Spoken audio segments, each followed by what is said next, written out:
'Cause nobody does it like you. I like the way that you move. That's why I never go through with leaving you. Everybody's Assalamualaikum warahmatullahi wabarakatuh. Halo semuanya, perkenalkan nama saya Nurul Khalifah dengan NPM saya G1A024023 yang merupakan mahasiswi Prodi Teknik Informatika Universitas Bengkulu, dan teman-teman saya Aisyah dengan NPM G1A024033. Dan saya Agra Kurnia Iderhan dengan NPM G1A024003. Nah, di video kali ini kami akan membahas tentang komunikasi data. Nah, langsung saja yuk kita bahas materinya. Nah, teman-teman, langsung saja kita masuk ke materinya. Jadi, komunikasi data adalah proses pengiriman dan penerimaan data secara elektronik antara dua atau lebih perangkat yang terhubung. Di era digital sekarang, hampir semua aktivitas, mulai dari mengirim pesan singkat hingga transaksi keuangan internasional, mengandalkan komunikasi data yang cepat, akurat, dan aman. Nah, pertama-tama, mari kita pahami dulu apa perbedaan data, informasi, dan komunikasi. Nah, langsung saja kita bahas ke materi yang pertama, yaitu data, yang merupakan fakta mentah. Misalnya ada angka 32, 33, 31, 34, dan seterusnya. Nah, itu merupakan fakta mentah, yaitu data. Nah, yang kedua selanjutnya ada informasi, yang merupakan data yang sudah diolah dan diberi konteks. Misal contohnya adalah suhu meningkat dalam 4 hari terakhir. Nah, yang ketiga yaitu ada komunikasi, yang merupakan proses pertukaran data atau informasi dari satu pihak ke pihak lain. Selanjutnya ada komponen sistem komunikasi data yang memiliki 5 komponen utama. Yang pertama yaitu ada sumber, yang merupakan perangkat penghasil data. Nah, yang kedua ada pemancar, yang merupakan pengubahan data menjadi sinyal. Nah, yang ketiga ada media transmisi, yaitu jalur yang dilewati sinyal. Nah, yang keempat ada penerima, yaitu mengubah sinyal kembali menjadi data. Yang terakhir yaitu yang kelima, yaitu ada tujuan, yaitu pihak yang menerima dan menggunakan data. Baiklah, kita langsung saja masuk ke materi selanjutnya, yaitu ada karakteristik komunikasi data yang efektif, yang dimana ada 4 hal penting yang harus kita perhatikan.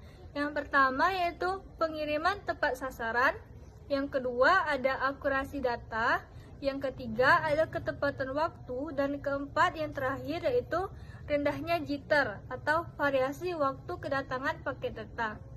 Nah, selanjutnya ada juga yaitu mode transmisi, yang dimana ada 3 mode utama. Yang pertama ada simplex, yaitu satu arah. Contohnya yang dapat kita lihat di aktivitas sehari-hari ada TV.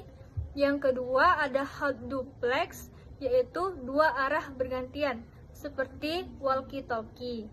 Nah, yang terakhir ada full duplex, yaitu 2 arah bersamaan seperti yang dapat kita lihat di aktivitas sehari-hari, yaitu seperti telepon, handphone, dan sebagainya. Oke, selanjutnya yaitu adalah tentang jenis sinyal. Nah, di dalam komunikasi data, sinyal bisa berupa analog maupun digital. Nah, yang dimana analog merupakan bentuk gelombang kontinu seperti siaran radio. Kemudian digital ini merupakan sinyal diskrit 0 dan 1, lebih tahan dengan gangguan. Kemudian yaitu ada media transmisi. Media transmisi dikategorikan menjadi 2 kategori utama. Yang pertama yaitu adalah terpandu dan tak terpandu. Di dalam terpandu, kabel koaksial dan twisted pair dan fiber optik.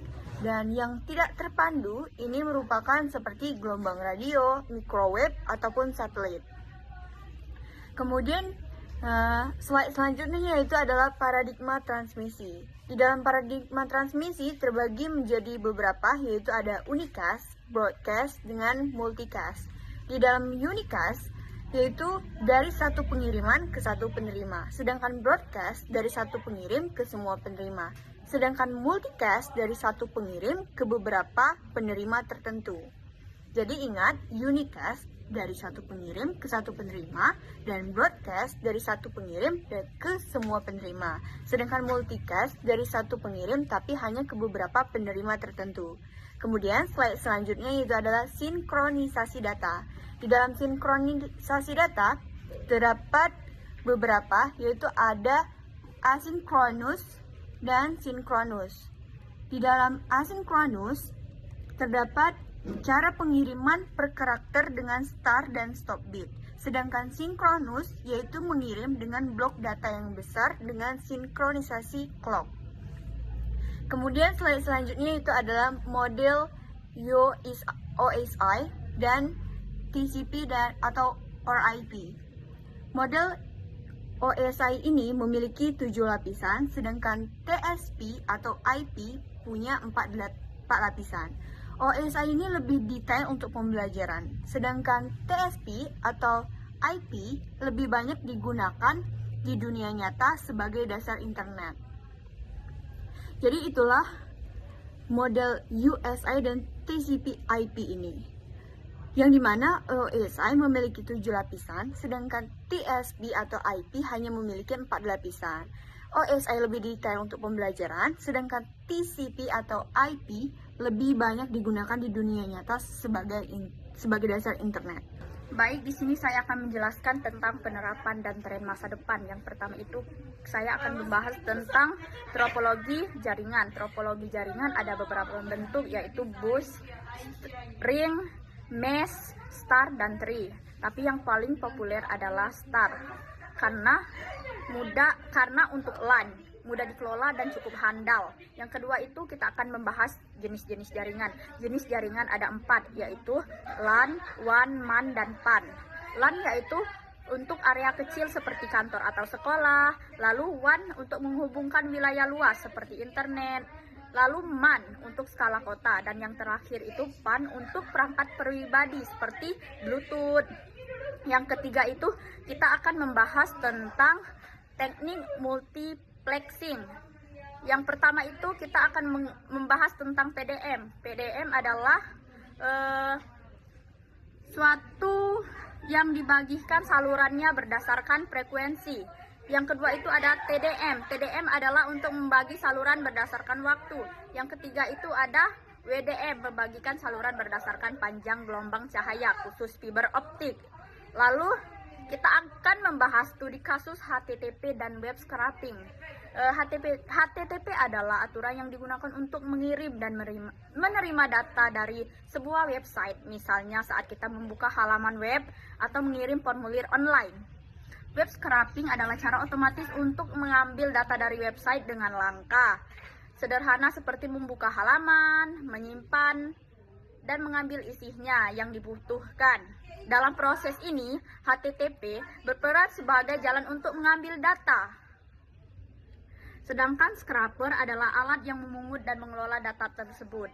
Contohnya, web scraping dapat digunakan untuk mengambil harga barang dari toko online atau mengumpulkan ulasan film di internet. Lalu, kita akan membahas tentang tren masa depan. Tren masa depan yang pertama itu ada 5G dan 6G, yaitu untuk kecepatan tinggi dan latensi rendah untuk iOS dan mobil otonom. Yang kedua itu SDN, untuk mengatur jaringan secara terpusat dan fleksibel. Yang ketiga itu ada IoT, untuk menghubungkan miliaran perangkat pintar. Lalu yang terakhir ada keamanan data, yaitu penting di semua lapisan jaringan. Yang terakhir kesimpulan. Jadi dari semua yang kami bahas itu kesimpulannya adalah komunikasi data adalah tulang punggung dunia digital. Pemahaman tentang konsep, teknologi, dan tren masa depan akan membantu kita siap menghadapi perkembangan teknologi berikutnya. Nah, itulah tadi video dari kami mengenai komunikasi data. Semoga videonya dapat bermanfaat bagi teman-teman semuanya ya. Kami akhiri. Wassalamualaikum warahmatullahi wabarakatuh. Bye-bye. Thank